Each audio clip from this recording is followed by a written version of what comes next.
nije na vlasti, samo toga nije svjesna. Postoji politička snaga koja će Hrvatsku povesti u rješavanje bitne, velike i duboke krize. Ljudi su ispred politike.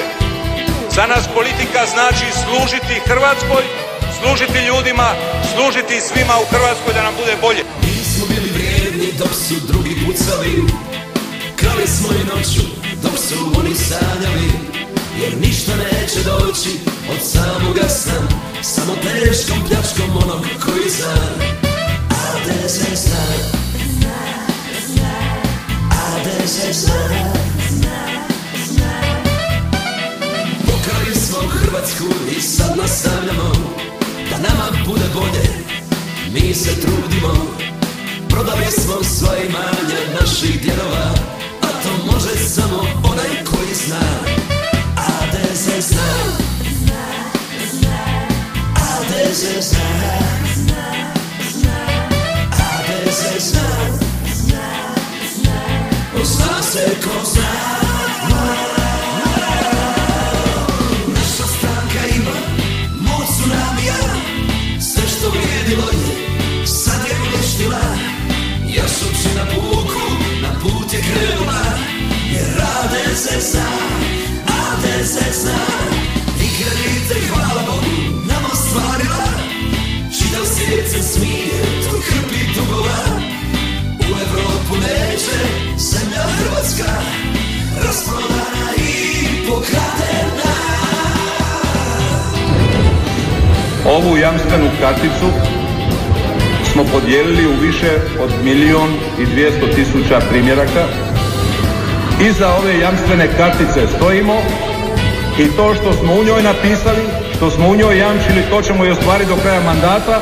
Vizije uvoze nam zlatom žita sjaj, rijekama i plavom moru došao je kraj.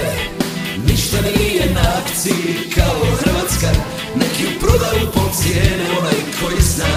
A gde se zna, ja ne znam sad to, šta ja znam, ja nisam niti on žena, niti zapravo šta ja znam. da mladeš traži posla preko granica i budućnosti da nema jer nije podobna. Očevi i majke nek se jako zabrinu, neka znaju kome više i ne vjeruju. A gde se zna, Da smo mi imali tu šansu, da smo mi bili u njihovoj ulozi 2000. godine, danas bi Hrvatska bila u Europskoj uniji. zna se ko zna.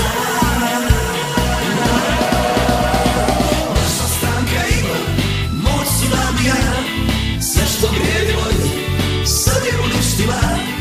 Jašući na puku, na put je krenula, jer rade se zna, a gde se zna. I kredite, hvala Bogu, nam ostvarila, čitav svijet se smije toj hrpi dugova. U Evropu neće zemlja Hrvatska, rasprodana i pokradena. Budući da nije dokazano da je moj prst bio u njeznoj bujici, on to nije trebao ni komentirati. A gde se zna, a gde se zna. Ja vam to ne mogu, jer znate li to?